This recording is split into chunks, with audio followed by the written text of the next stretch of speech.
Chapter 1.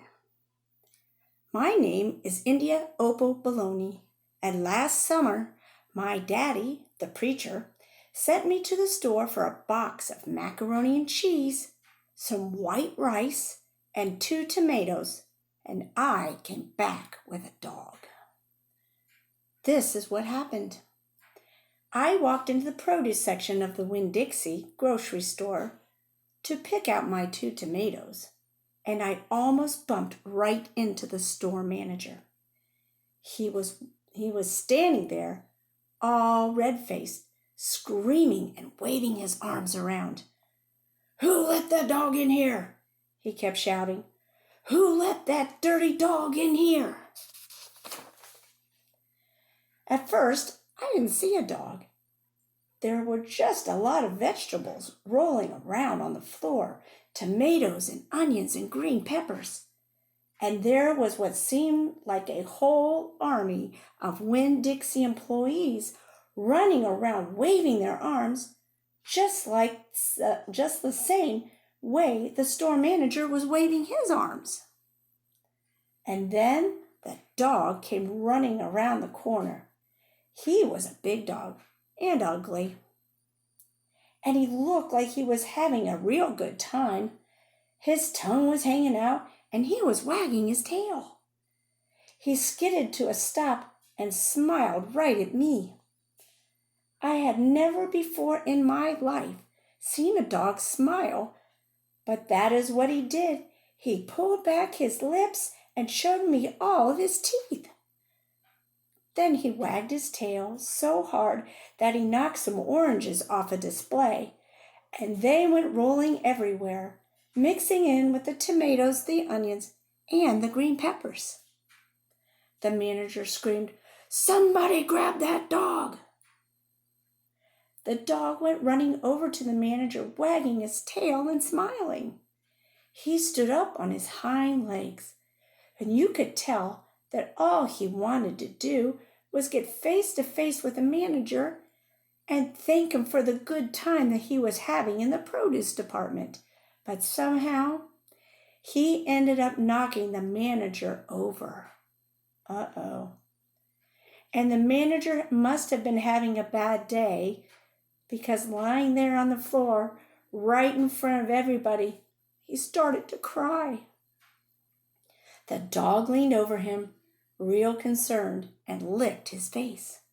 "Please," said the manager, "somebody call the pound." "Wait a minute," I hollered. "That's my dog. Don't call the pound." All the Winn-Dixie employees turned around and looked at me, and I knew I had to do something big, and maybe stupid too, but I couldn't help it. I couldn't let that dog go to the pound. "Here, boy," I said. The dog stopped licking the manager's face and put his ears up in the air and looked at me like he was trying to remember where he knew me from. "Here, boy," I cried again. And then I figured that the dog was probably just like everybody else in the world, that he would want to get called by a name.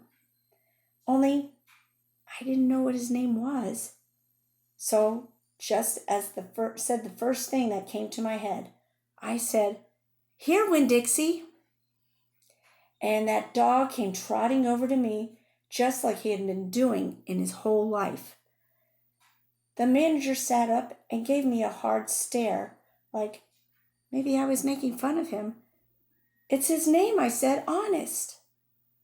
The manager said, "Don't you know not to bring a dog into a grocery store?" Yes, sir," I told him. "He got in by mistake. I'm sorry. It won't happen again." "Come on, Winn-Dixie," I said to the dog.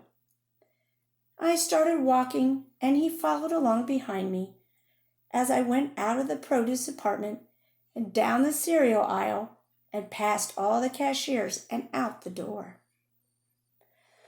Once we were safe outside, I checked him over real careful, and he didn't look that good. He was big but skinny. You could see his ribs. And there were bald patches all over him, places where he didn't have any fur at all. Mostly, he looked like a piece of old brown paper or a carpet that had been left out in the rain. "You're a mess," I told him. "I bet you don't belong to anybody." He smiled at me. He did that thing again where he pulled back his lips and showed me his teeth.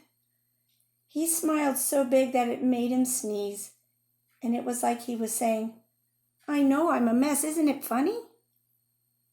It's hard not to immediately fall in love with a dog who has a good sense of humor.